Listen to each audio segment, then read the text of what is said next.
is on nutrition post 60. And we have again a well-renowned nutritionist, Neeti Desai, with us. And it's all about what changes to plan for. Okay. Now she'd be, of course, giving you more details on that. But before that, next slide. It's a little bit about Get Set Up for the people who've joined us new. And I'm sure all of you know that we are here to help those over 55 learn new skills and connect with others to unlock new life experiences. Our goal is to reduce isolation and loneliness, and of course, to equip you with knowledge so that you'll be able to age independently and freely with all the tools that you require to have a great time. Our community engages in classes online as well and offline. And yes, we do travel together and we do have a great time as well. Okay, next slide. So for today, let me just introduce Neeti Desai. She has over 20 years of experience. She lives in South Mumbai, affiliated with the Kumbala Hill Hospital and Heart Institute. She also consults for top industrialists, Bollywood stars, and elite athletes, specializes in custom nutrition plans. She's also featured at the Rotary Club, Indo-American Society, and major corporations like Bloomberg. She's also a co-editor of IDA's Clinical Diabetic Manual, secretary of the Association of Diabetic Educators, and a mentor for clinical nutrition for students. So I will hand it over to Neeti Desai. She will take it forward. Yeah, I think we need to, I need to share the PPT, please. Yeah, you can stop. Yeah, she stopped, Neeti. You can share it.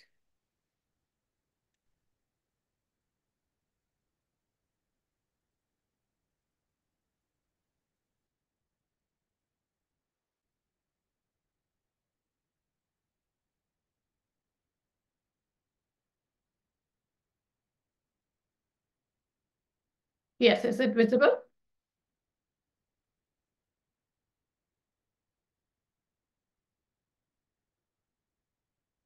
Yeah, is it visible?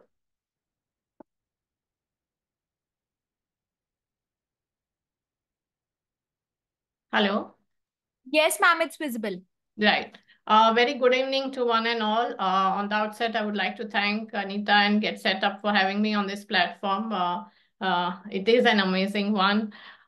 Today, we are going to talk about the importance of nutrition post 60 years when we are people are free of so-called responsibilities and they have time to enjoy themselves after 30, 40 years of hard work.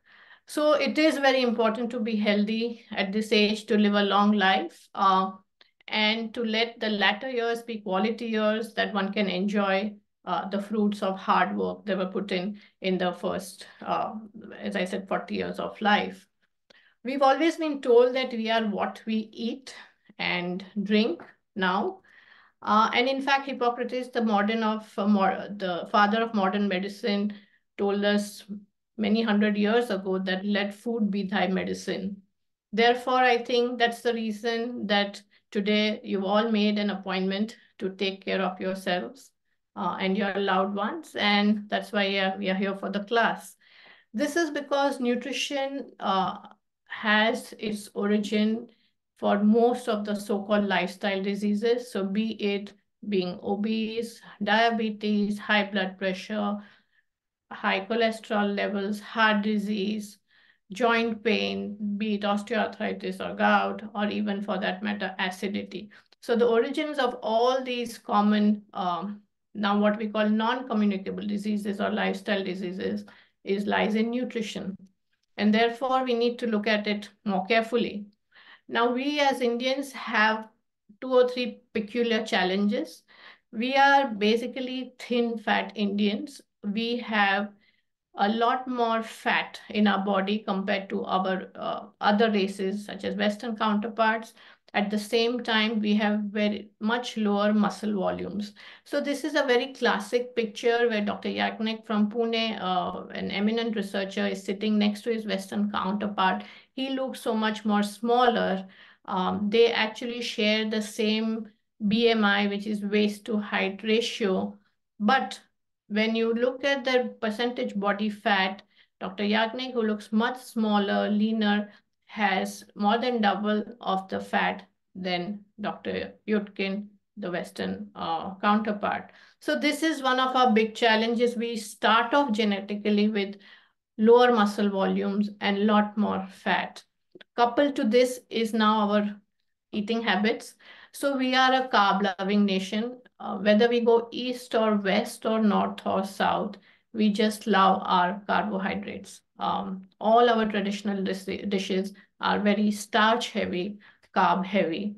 So overall, the Indian diet is primarily vegetarian because many non-vegetarians also, as you know, might be having non-vegetarian food just maybe once a week, twice a week, thrice a week. It's not like all the meals are non-vegetarian, but they are still called non-vegetarians. But primarily, the vegetarian meals are the big source, and these meals are very high in carbohydrates and they are low in protein.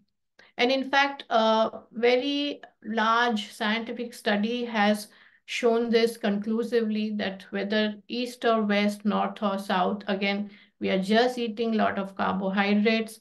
In fact, this study has neutralized the myth that only the South Indian population consumes a lot of carbs in terms of rice and rice preparations. In fact, Central India also is at 70%. The calories coming from carbohydrates are 70%. So majority of the calories are coming from carbs, be it north or even west. And here another interesting statistic, the Swiggy statistic, the New Age statistic also shows that out of the 10 most popular dishes, 7 of them are rice-based. So in fact, in 2023, 95 biryanis were ordered per minute. So this just shows our love for carbohydrates. Coupled to that, we have some more data. The Indian Market Research Bureau's findings tell us that protein deficiencies stands at more than 80% among Indians. And in fact, 93% of the population surveyed was not even aware of the protein requirements. How much protein do we need in our diet? So the ICMR guidelines, the Indian Council of Medical Research guidelines, the latest guidelines of 2024 tells us that we need 0.8 grams per kg body weight. So if you are a 60 kilo person, then you need around 48 grams of protein. That is what is our daily requirement. However, again, the study has shown that there are so many myths about proteins. In fact, 73% of the surveyed population thought that high protein will lead to weight gain, while many people think that in fact a high protein diet is bad for health. More than 50% of the population thinks. In fact, 92% of the surveyed vegetarians thought that green leafy vegetables are a very good source of protein when actually there is very little protein, or green leafy vegetables do not contribute protein to our diet. So as you can see, there are a lot of myths and misinformation that is there. And also there is, as the research showed, there is perhaps some amount of awareness is also absent.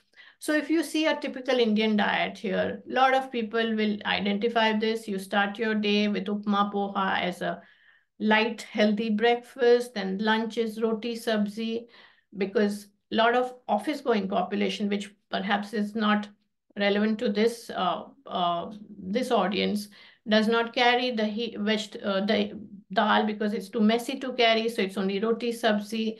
Then the evening snacks are seemingly light kurmura or chivra, or then even vada pav or chaat, which are basically calorie dense but carbohydrate rich snacks. And then again, the fetish for variety at dinner, especially in the metro cities, we end up with this variety of dishes, but then where is the protein? So there is very little protein in this a typical diet plan that we generally see. So we are not meeting our requirements of 0.8 grams per kg body weight. And how do we bridge the gap? Well, we basically need to include protein at each meal and replace some of the carbohydrates in our meal with protein. For this, first of all, we will need to know what are the protein-rich foods. So if you look here, for the vegetarians, the protein primarily comes from pulses and dals, all the dairy products, which includes milk, paneer, yogurt, soy, of course, considering other grains compared to wheat and rice, even rajgira, amaranth, and millets have higher amount of protein. And for the non-vegetarians, of course, there's eggs and lean meat such as chicken, fish, and of course the red meat. So how do you do it simply? Well, it is not so difficult. We just need to crowd our diet with more protein-rich foods, which automatically crowds out the carbs. So instead of having 3 to 4 chapati with a half a katori dal, which a lot of times, again, a lot of people do that, you need to have 2 rotis, reduce the carbohydrates, and have one katori of thick dal. So you are replacing some of the carbohydrates with protein. And what are the carbohydrates which we need to say no to? So first of all, the simple carbohydrates, the refined carbohydrates definitely need to go down in our diet. So that includes, of course, sugar, which everyone knows, but even jaggery and honey behave the same way. Every day I have someone in the clinic asking that, oh, but it is jaggery based. Oh, honey is supposed to be good for me, right? In this, again, for this audience, when a lot of people are dealing with pre-diabetes or diabetes or even just obesity, jaggery and honey also give the same calories and also spike the sugar as much as white sugar does. And we also need to say no to refined grains such as white rice, wheat rava, white bread, biscuits, of course, and the regular noodles and pasta. All of them shoot up the sugar like a rocket and again will lead to weight gain as well. Besides, of course, aside pre-diabetes, fatty liver, these are the common issues at this age that when everyone goes for their blood routine checkup, these are the findings that are flashed. So what are the good carbs then? So all the grains, not the polished wheat and rice, but the jawar, bajra, nachni, amaranth, kuttu, that's buckwheat, all the millets, they have become more popular because last year was the year of the millets. Oats, brown rice, unpolished rice, these are sources of good carbohydrates. So if I give you in a very simple practical term, for example, if your breakfast is aloo paratha, just replace it with a vegetable paratha and a katori of dahi, because there's no protein here and it's all carbs.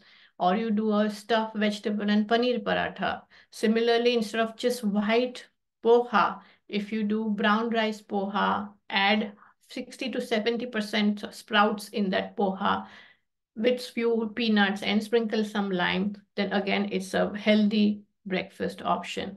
Instead of the white dokla in the west of the country, if we do besan moong lal dokla, again, it's a great replacement. The other problem that we are facing, the new age problem, is that there is a problem with the portion sizes. 20 years ago, a cup of tea would be around 45 calories, and these days, a cup of coffee would range anywhere from 330 to 500 calories, right? Popcorn, when you used to go for movies, would be 270 calories. And now this tub of popcorn, which most theaters are not even serving smaller size now, gives 1,030 whopping calories. So there has also been a portion explosion over the years, and one doesn't realize it and obviously inadvertently takes in a lot more calories. We need to be aware of that. So this is a little trick: which plate contains the most food. It obviously looks like that this plate is full, but in fact the portion size of food is the same in each plate. It's the visual trick, and therefore we ask our patients, clients, to start serving themselves in a smaller plate. What plate you have the feeling that you've eaten enough or you're eating a lot. So how should one plate look like? So in very, very simple terms, this is something you need to perhaps keep in mind every time you serve your plate. Half of the plate needs to be filled with vegetables and salads. Quarter of the plate needs to be the protein foods, and just a little more than quarter is carbohydrates. Currently, what is happening is that, in fact, 3/4 of our plate is full of roti and rice, and there is some vegetable lurking in a corner of the plate, and the dal and the dahi might be completely even missing, or it's just a very small portion. So please keep this in mind when you serve yourself next. Again, another most common question asked, what should be my ideal weight, or what should be my weight? In very, very simple laymannish terms, if you know your height in centimeters, -100 for men, and for women, -105 from your height in centimeters. More importantly, these days is in fact the waist circumference. For men, it should be less than 90 centimeters, and women less than 80, because even if you're not very obese, but if you have a lot of abdominal obesity, then you're inviting the so-called lifestyle diseases that we just talked about in the beginning. And of course, when it comes to weight, we hear all this too often. I don't eat much. My bones are heavy. I only have to smell food and I put on weight. I eat half as much as my friend and I still put on weight. Yes, well, you may have your genetics to blame, if not perhaps a food selection, but we have to deal with it. So how does one lose weight? It is not rocket science. It's not a $1 million question that it's made out to be. You need to reduce your calories, what you're eating, increase your expenditure in terms of be more mobile, physically be more active so that you're burning calories, create a calorie deficit, and weight loss occurs. So if you look at some simple numbers, 1 kilo of fat is equivalent to 7,000 calories. So if you eat 300 calories less every day, which is not very difficult and it's very doable, and you exercise, your physical activity burns 200 calories, you will create a deficit of 500 calories on a daily basis, and you will lose a kilo every 2 weeks. Any sensible weight loss approach should be a combination of change of eating habits and increasing physical activity. Only one component does not work.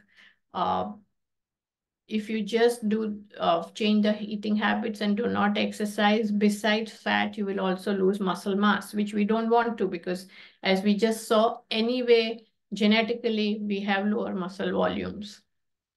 So how long will it take?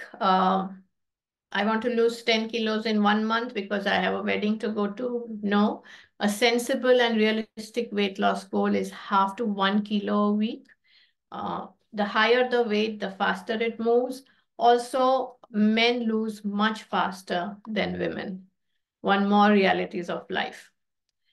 So what is our objective? Are we looking at ideal body weight? So one needs to lose 25, 30 kilos. No, that target seems just too daunting. It's not always practical, achievable, and perhaps not even required. The first weight loss target should be 5 to 10% of your current weight.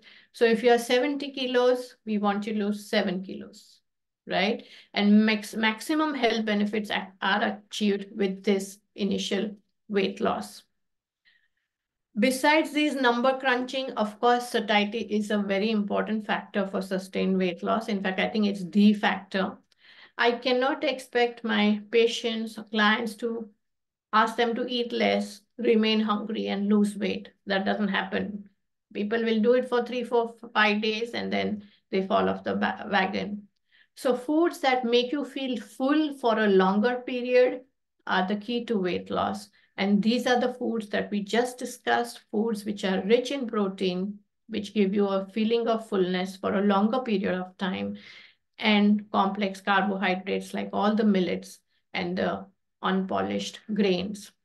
Besides, of course, vegetables and fruits, most of the fruits, not all. So diets come and go. They are kind of flavor of the season. There is almost like a diet emporium, intermittent fasting to keto to the General Motors diet, which is, I think, I call it the mother of all crash diets, the paleo, then the gluten-free, vegan. All these diets, which are kind of crash diets, which give immediate results, will also lead to immediate weight gain. So, and in fact, subsequent weight loss becomes more difficult. Very often there is hair fall, there is dry skin. In fact, you're increasing your risk of gallstone formation. There's low BP, weakness, fatigue, vitamin deficiencies and mineral deficiencies, which we very often see these days in people who are following veganism. And in some extreme cases, we've also had hospital admissions. So this constant weight gain, weight loss, weight gain, weight loss journey is in fact what we call yo-yo dieting, is injurious to health. It is better to be slightly overweight than continuously yo-yo. So again, the most common questions asked these days, should I try keto or intermittent fasting? Keto has already has become a has-been. It is no more the flavor of the season. Intermittent fasting definitely is the flavor just now. Now, intermittent fasting works if it is two components. If it is early time restricted feeding, you start your day early and you finish your day early. If you're going to start with your first meal at 1 p.m.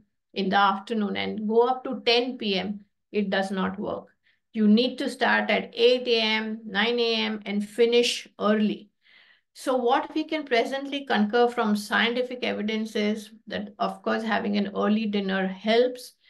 Eat majority of your calories relatively earlier in the day and completely avoid late night snacking and binging, which is become even more rampant after COVID, where people are onto watching shows on OTT platforms and mindlessly eating or even ordering foods. So what we have been told since years by our grandparents remains true.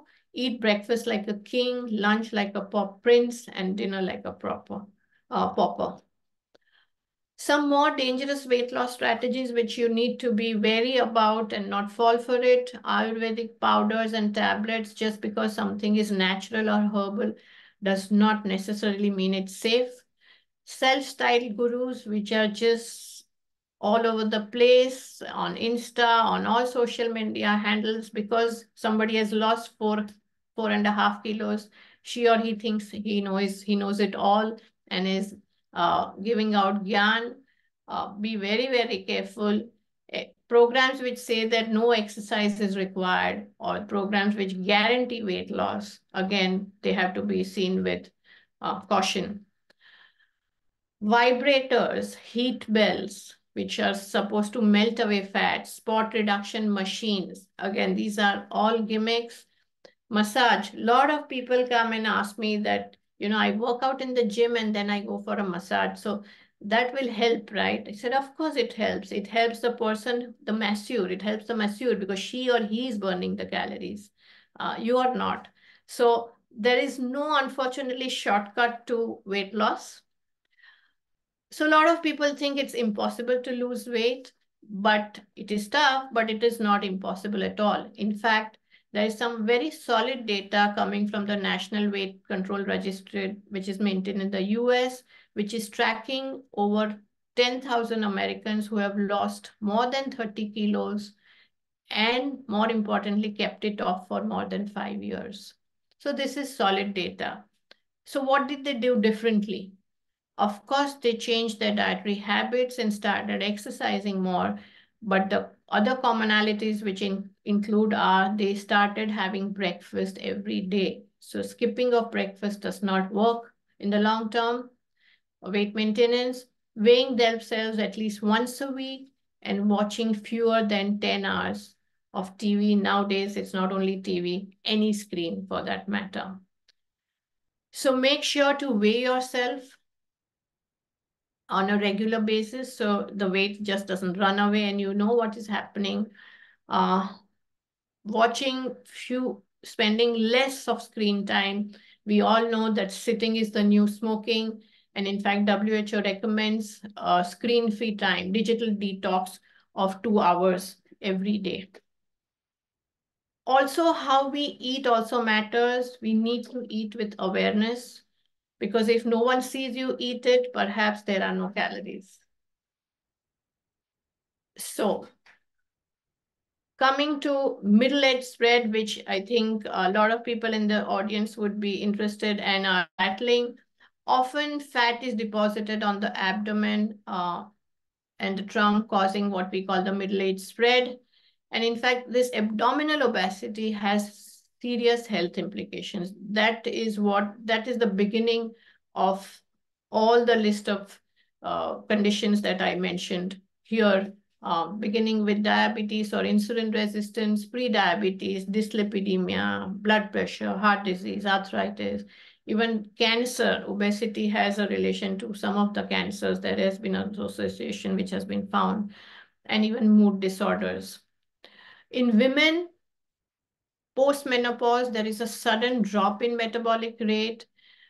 So therefore, lifestyle changes are required. We need to start eating less and in fact, increase the physical activity. Otherwise, there will be weight gain where the pear shape becomes an apple shape. There's an increase in waist size and there is fat deposition on the abdomen. For women especially, of course, I do have men also who admit to this. There is the whole phenomenon of emotional eating. We eat not only when we are hungry, we eat when we are bored, when we are happy, when we are stressed. And perhaps there is some truth here because stress spelled backwards is desserts. So eating while you're hungry, that connection is lost and people eat for various different reasons. So that is something we need to be cognizant of and try and find strategies how to deal with that. So because there is a drop in metabolic rate at this age, how do we boost our metabolic rate? What do we need to do? So as we discussed earlier, eat lean protein and good carbohydrates. Do not eat a lot of carbohydrates and a lot of fat. Do not skip meals. Sleep tight. Drink enough water. And of course, exercise. These are the short, they might sound boring, but these are the short ways of increasing your metabolic rate. Why should we be drinking water? Yes, because the human body, 58% of the body is water. So make sure to drink between 6 to 8 glasses, if not more, of water in a day. If there are, of course, in the senior citizens, if there are issues where there is fluid restriction advice, then of course, we do not need to go overboard.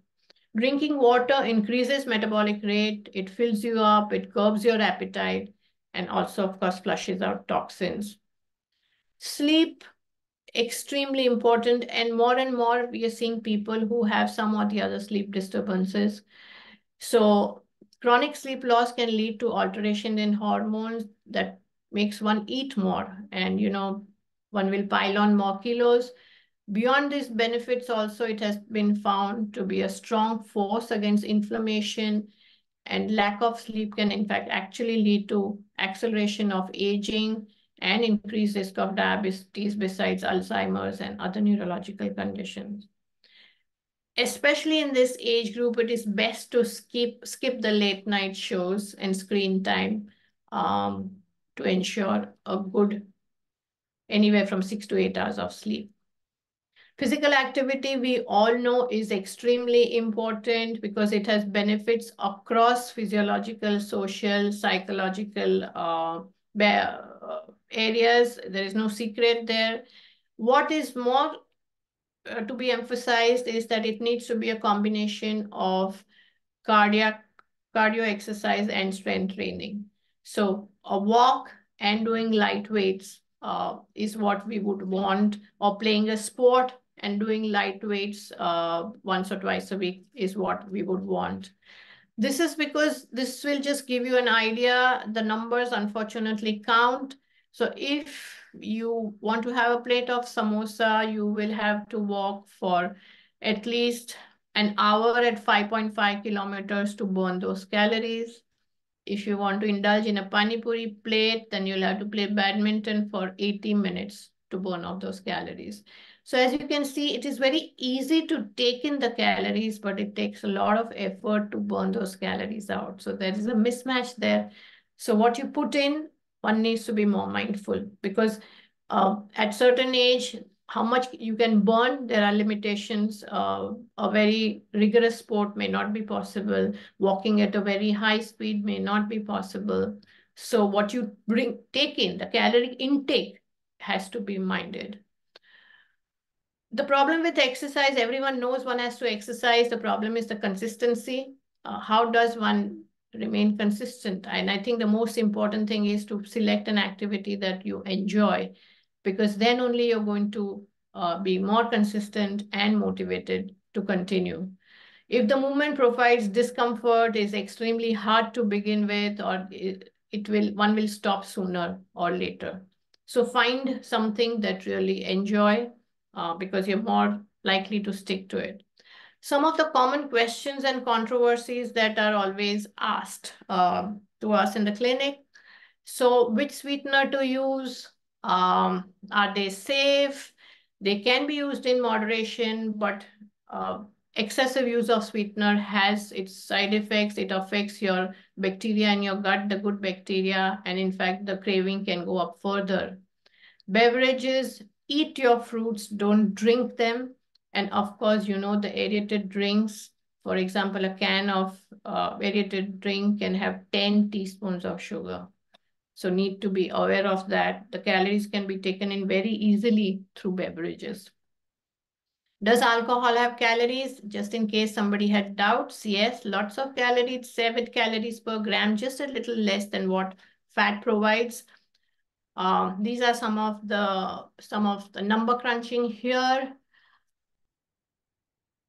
So pina colada can be a extremely calorie damaging drink, while drinks like Bloody Mary, gin and tonic, rum with Diet Coke will provide the least calories. Reading nutrition labels, again, we've always been told we need to do that. So in the Indian context, the highest concentration of ingredient has to be put in first. So if the first ingredient says glucose, fructose, refined flour, maida, that means it is junk. There is a lot of empty calories coming from processed food. So look out for that. As you said, the first ingredient is the highest in concentration. Look out for tricky labels. Hydrogenated fat means no. Cholesterol-free oils, again, it's a absolutely marketing gimmick. Don't go for it. Sugar-free mithais, they are just natural 3 figs crushed together, and then it's sold as Anjeer Barfi. It will spike the sugar as much. It will have as many calories. So it's no safe option. A lot of people ask me whether they should be taking a multivitamin supplement. If your eating habits are poor, you are eliminating entire food groups like people following veganism. If they are a professional dieter, as I call them, you're always on some form of diet, or you exercise intensively, then perhaps you may benefit from a supplement. Vitamin B12 deficiency is very common in vegetarian population, which also avoids dairy for different reasons. Common health problems in the golden years. The right diet should prevent weight gain, decrease the risk of metabolic syndrome, which means pre-diabetes, diabetes, hypertension, heart disease, decrease risk of osteoporosis, and improve psychological well-being.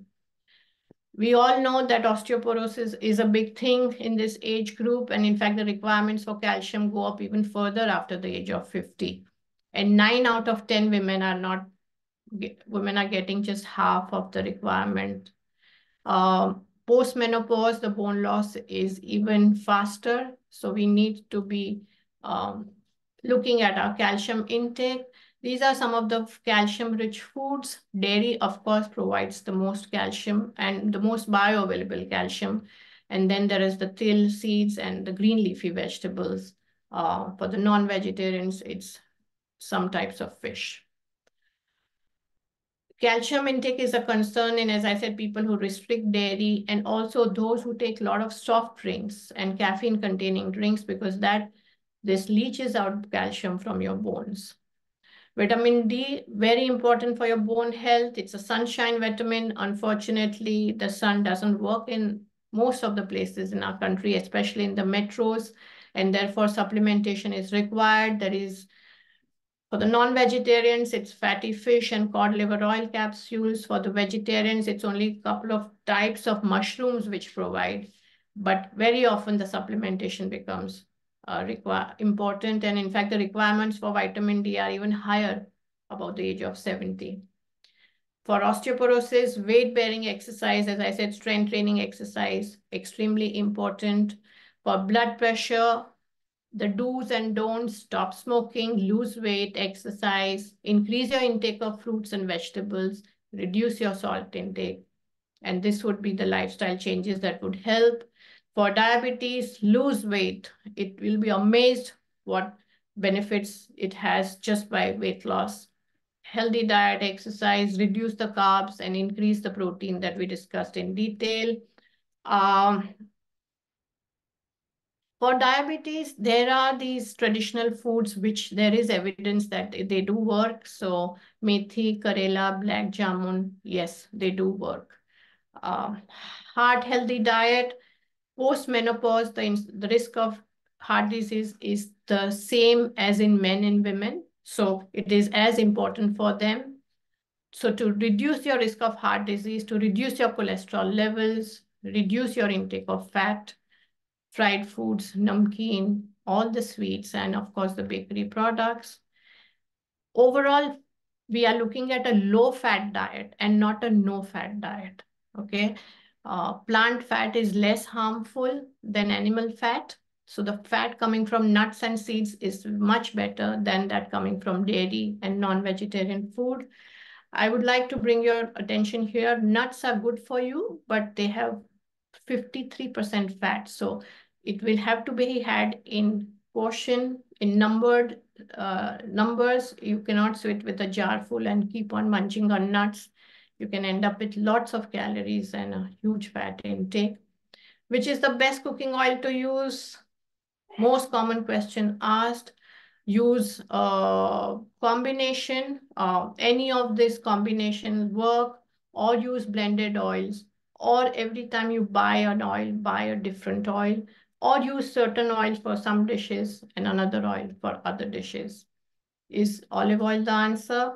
Well, just because you use olive oil, that doesn't mean you can use in any quantities. The calories remain the same. So we will still have to use in measured quantities. It is a healthy oil, but it is not the answer to all your health problems, or it's not a magic wand. Ghee, cow's ghee, asli ghee, pure ghee, call it by any name, it has to be used in moderation.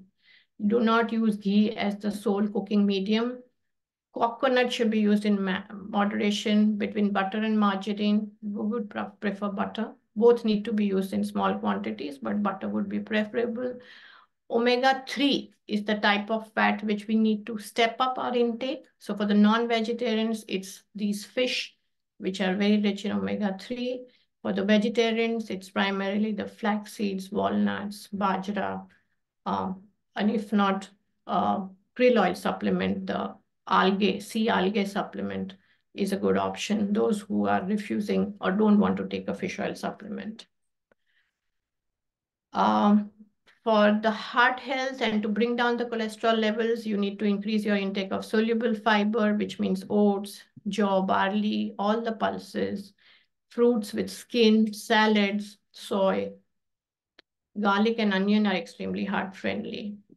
For acidity, small and frequent meals, do not keep long intervals, avoid chilies, avoid sour foods. It helps.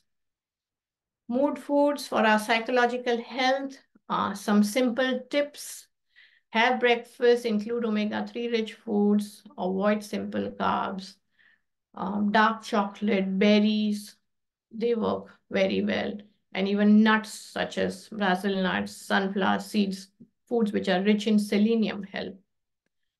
There are some very simple foods which are lying on our kitchen platform, which are actually, they work like almost like drugs. The cabbage family, cabbage, cauliflower, broccoli, bok choy, extremely anti-cancer. Onion, our onion, garlic, humble vegetables, extremely good for health. All the berries, flax seeds, all the beans, pulses, oily fish, and green tea. So do not eat your greens, as again everybody has told us. Eat your reds and yellows too. We need to include a variety of dark colored, deep colored fruits and vegetables in diet. And it is never too early or too late to change habits and start good ones, because nutrition helps add years to life and life to years. The tragedy of life is, of course, that just about the time when your income gets you to a point where food prices do not matter anymore, calories start beginning to matter. Uh, as an end note, do not believe everything you read on the internet. Do not go by Dr. Google. Seek professional advice, not via Insta, Facebook, and the WhatsApp forwards. There is a lot of noise there. Seek qualified help. Thank you for your attention. And I'm open to taking questions. Yeah, you can stop sharing the screen, Neeti, and thank you so much. I think that was absolutely fantastic. Very, very informative. And anyone would like to ask questions, you either please put it on the chat or you can raise your hand and we can take your question. Okay, there is one question. Should we eat full boiled egg or only white part? So an egg is a very, very good source of protein and lot of micronutrients. So I would say, if you're talking about this age group, and we should be looking at 3 to 4 whole eggs in a week, the number of egg whites you can eat is any number. Okay. What about oil? Any restriction?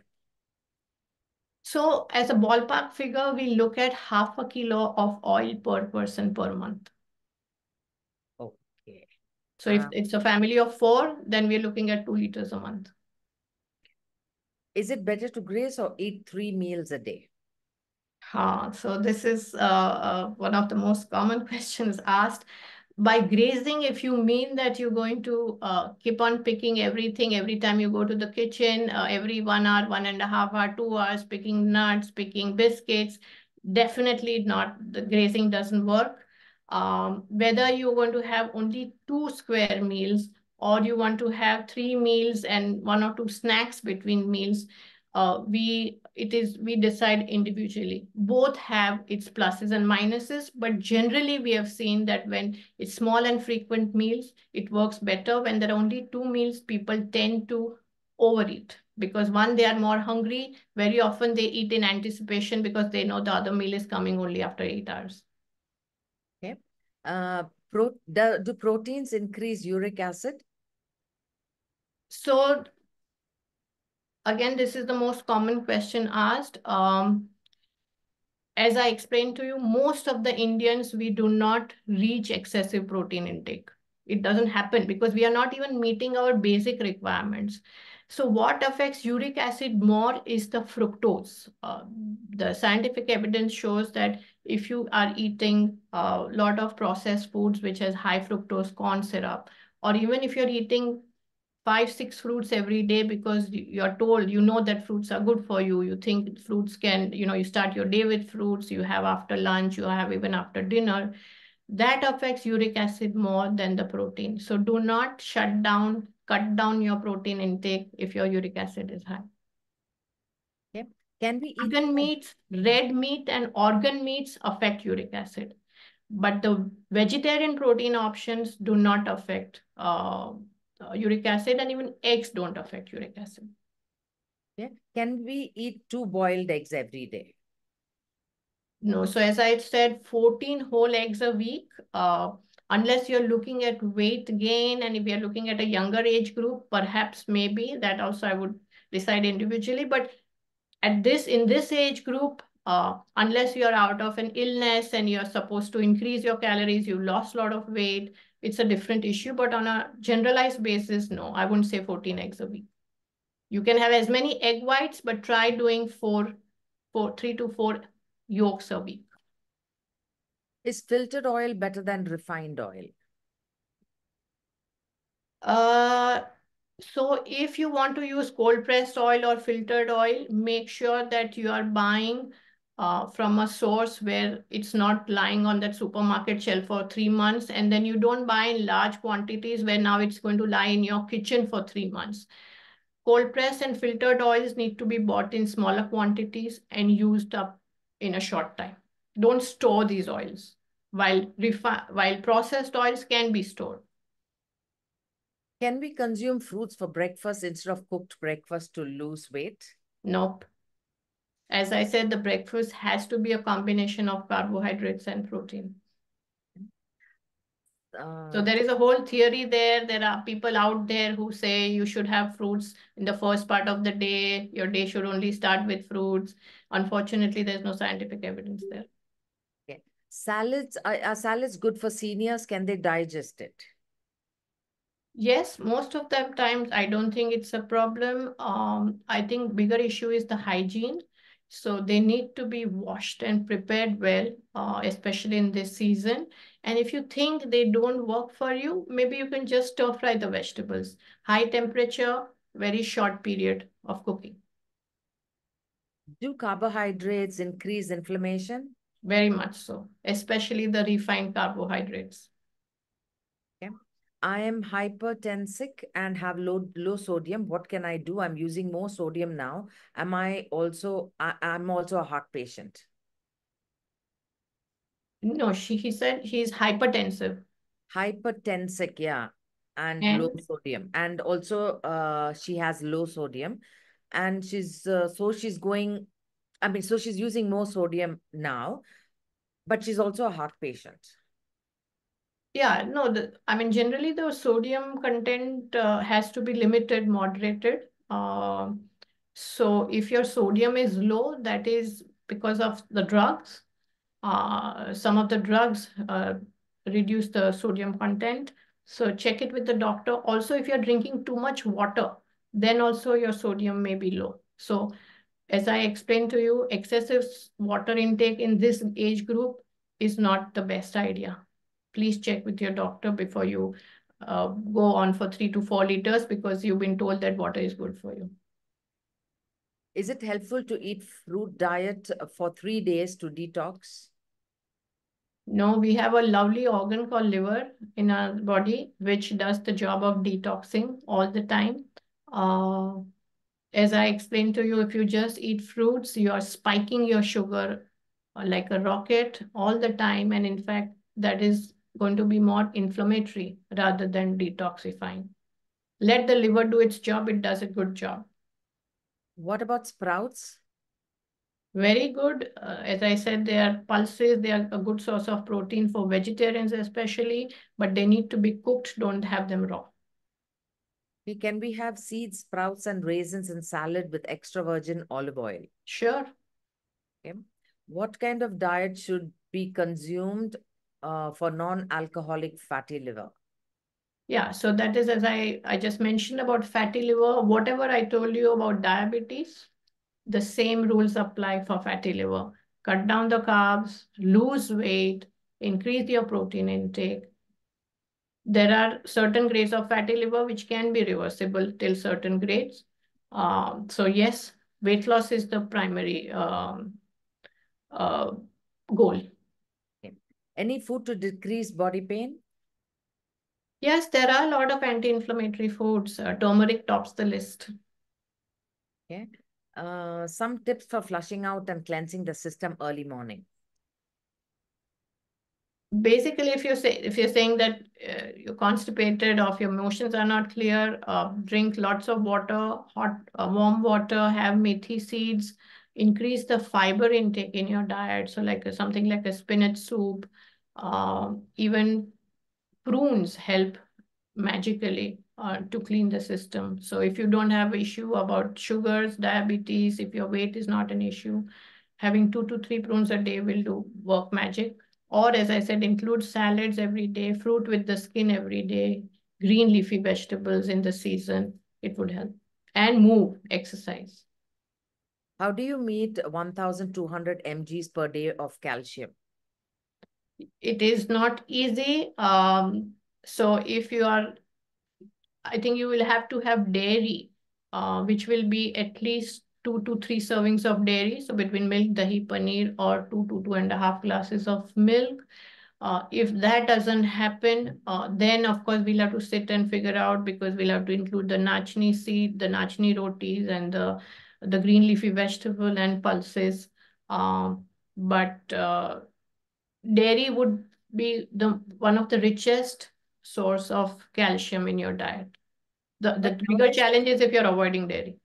yeah, but nowadays they say that milk is not good. You're not supposed to drink milk and things like that. Yeah, so unfortunately, I am not a believer in that one, especially for vegetarians. The milk quality might be an issue, a challenge. So we would look out for better options of milk, better qualities of milk, where luckily now we do have options there also. But completely switching off milk for everyone. Uh, there are people who are lactose intolerant. There are people who can't manage milk. Yes, of course. And then there are people in the younger population, people who have acne. We also often tell them not to have dairy because there is a link that is found. But people who have high cholesterol levels or heart disease, a lot of times they are told stop dairy. What we don't want is the fat. So if you skim off the fat, skim milk dahi, skim milk paneer is not a problem. Zarina says like she used to consume less sugar. Now her sugar level is 70. It used to come to 110 and she's 71 years old. I, I guess that's fine. Maybe she's lost weight, and if she's not overweight, then she can jolly well go ahead and have some amount of carbs and sugar, jaggery or honey. If the weight is not an issue, yeah, Yeah. she's the lucky one. Yeah. Upper stomach is increasing. Any reason for it? No, that's what we said. No, we discussed abdominal obesity. Basically, the fat gets deposited around the abdomen. So that's what I explained to you. Cut down the carbs, increase protein, exercise, drink enough water, sleep well. Does ACV help in weight loss and safe to have? Yes, it does help to it. It doesn't help with weight loss. It can be an adjunct. It's not a magic pill. It basically delays gastric emptying. So if you have it just before the meal, the food stays in your stomach for a longer period. You feel fuller for a longer period. So you will eat less in the next meal. Is it safe to have? In most of the people, it's safe to have. It's again how much you have that matters. Do not have large quantities, as I had just have before the meal. Of course, there is a small percentage of population who's not able to manage. They feel that it increases their acidity or they can't tolerate it. But it is safe to have in very small quantities just before the meal. Can we have curd with seeds, nuts for breakfast? Yes, yes. Okay, and Mehboob, that question is answered already. Can we eat edible lime known as chuna? Does it increase acidity? Um, well, it's basically calcium carbonate, so I won't go all out to have it on a regular basis. Maybe if you're asking about eating, having it is in pan, um, not the best idea on a regular basis. Okay. Should we have calcium tablets on empty stomach? It depends which one it is, if it's whether it's calcium carbonate or calcium citrate, which salt it is, it depends on that. Can you suggest a milk to consume? I We mean, there have are a this lot of good, and all that yeah, milk. I don't think I can talk about brands here, but there are a lot of good dairies which you can source the milk from now. How much water should we drink at this age? 6 to 8 glasses as a ballpark figure. But as I said, if there are any kidney issues, if you're on water restriction, if there are heart issues, there will be water restriction. What about apple cider vinegar? What's That's your ACV. opinion on it? That's the same thing. We discussed that. Okay. Is French salt good for BP? You call salt by any name, it is a problem. You need to use salt, pink salt, Himalayan salt, French salt, use in moderation.